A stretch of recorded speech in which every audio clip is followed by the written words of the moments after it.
Good evening. As Peter said, I'm Robert Sumwalt, and I'm a board member with the National Transportation Safety Board. And standing right here, come on up and be close, is Ravi Chhatray, and that's spelled Ravichattre.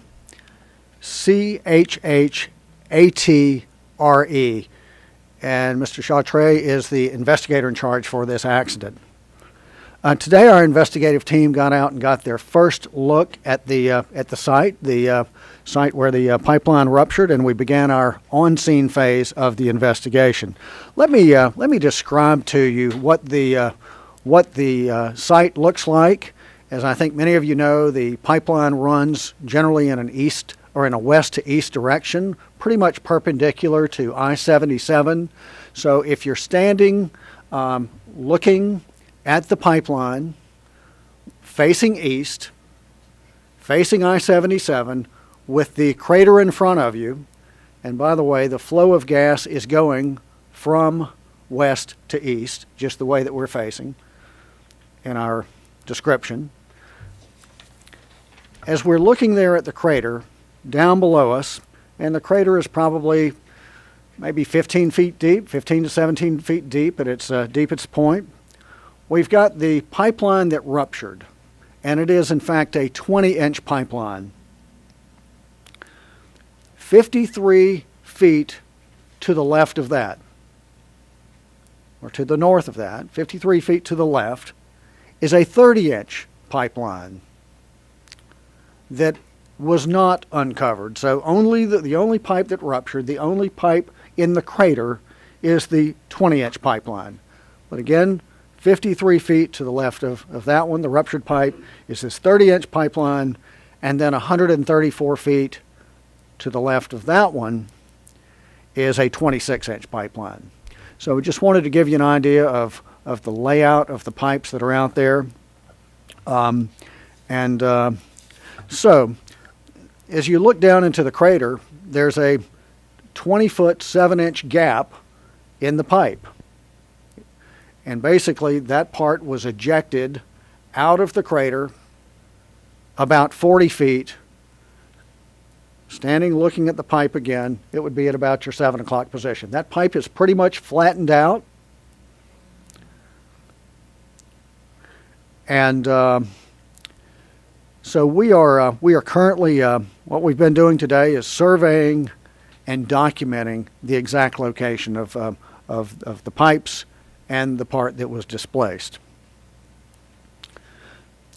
Now, as it relates to the control center, we understand that there were no alarms generated at the time of the accident, and one of the activities we will be doing either tomorrow or the next day is actually going to the control center that happens to be here in Charleston and looking at those records. All of the data, all of the information from the control center is recorded, so we will be looking very carefully at that. We will be gathering that information, and as well as interviewing the pipeline operators and supervisory personnel in the control center. There were isolation valves both upstream and downstream of the rupture, and they were manually shut at about 1:45. And I'm going to say about because part of what we're doing is we will be creating a very precise timeline of the events. But around 1:45, and I think one was shut off a few minutes before the other one, but around 1:45, they were both shut off. So that stopped the flow of gas. Now, we've got a specialist from the NTSB's Office of Transportation Disaster Assistance, and he has contacted the American Red Cross, Columbia Gas Transmission, which of course is the operator of the pipeline. He has contacted the Kanawha County Department of Homeland Security and the Aldersgate Methodist Church regarding assistance provided to the victims. We're also conducting a very thorough survey of the immediate vicinity and the extent of the thermal radiation effects surrounding the area. So we're in the process of trying to get very good measurements of all of that. Staff is also contacting residents whose houses were either damaged or destroyed by the explosion. And so far, the residents thus far have not reported any odor prior to the rupture. And the emergency responders had not received any complaints about the smell of gas prior to the explosion. Thus far, we're only aware of minor injuries, and we will continue our efforts to gather more information in this area. Now, to help us gather additional information, the NTSB has established an email address where anyone who may have information that they would like to share with the NTSB to help us gain a fuller understanding of the events. This email address is witness@ntsb.gov. So that's witness@ntsb.gov. And per our procedures, the Kanawha County Emergency Operations Center is providing us. In fact, we've just received some of the records. They've been very prompt in getting us the records. They're providing us with the 911 tapes and the call logs at the time surrounding the accident. We're also requesting the fire dispatch recordings. And all of this will be used, again, to create a very precise timeline of the events surrounding the accident. Plans for tomorrow. Today was a very busy day, a good first day, gathering information, establishing contacts, getting out there and seeing what we have. Tomorrow will be busy as well. We are planning to crate up the section of the pipe that was displaced. We might even end up cutting out a piece of the either end of the pipe that is intact. All of this will be sent back to Washington for a detailed materials examination in the NTSB's lab in Washington. We will also excavate about 6 to 10 feet of the existing ends of the pipeline. The pipeline that is still in the ground will take the ruptured area and then go in about 6 to 10 feet just to look at that to try and get an idea of the undamaged pipe and see how that looks. And we will continue our process of gathering information from the control center, from the fire department, from 911, those records, as well as identifying and hopefully talking to those people who can provide us information. I say witnesses, but it might be residents and others who can help provide us with information concerning the event. That's all of the prepared remarks that I have, and I will be glad to try and answer your questions. Yes, sir. In regards to the pipes, I know you said yesterday that the pipe that ruptured was at a PSI of 920 when the recommended maximum for that pipe was 1,000. How does that compare to the pressures that are in the other pipes that were close to it? And I mean, what could have happened? I mean, if the other pipes ruptured? Well, the question is, we've got pipes that are fairly close together, 53 feet and then 134 feet. So how does the pressure of the pipe that ruptured compare to the pipes in the other pipes? And the one in the middle is basically just static. It's containing a constant 500 psi right now. There's no flow through that pipe, so it's just static at 500 psi. Was it flowing yesterday? I know it's 500 psi Yes, sir, now. it was flowing. It was flowing. And the pressure of that yesterday? Around 900.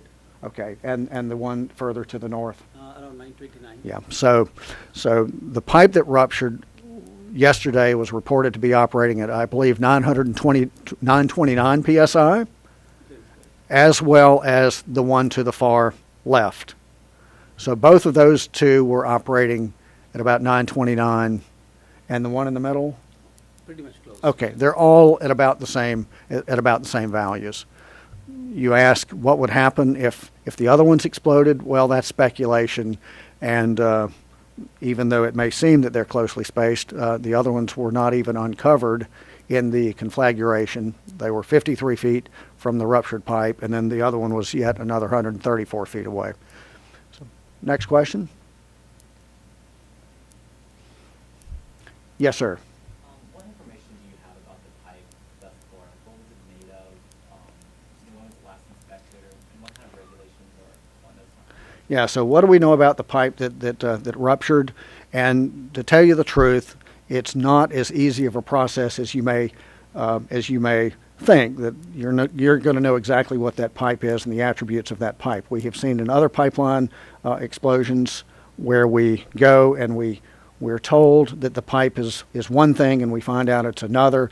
So I don't want to stand here and tell you what we've heard. I want to make sure that before I release that information that we actually have a great deal of confidence that that's really what it is. So that's part of what we will be doing as part of the investigation. We'll be looking very carefully at and trying to understand the attributes of that section of pipe.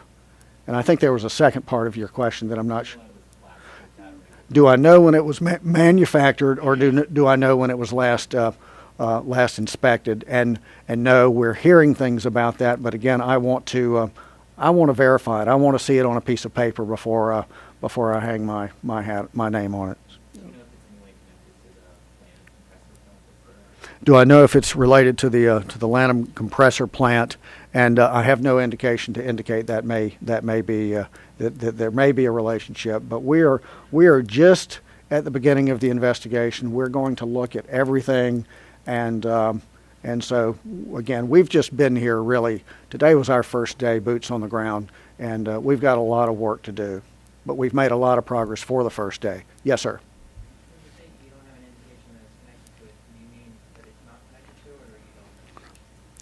Well, when we talk about, do I know if it's connected to the Lanham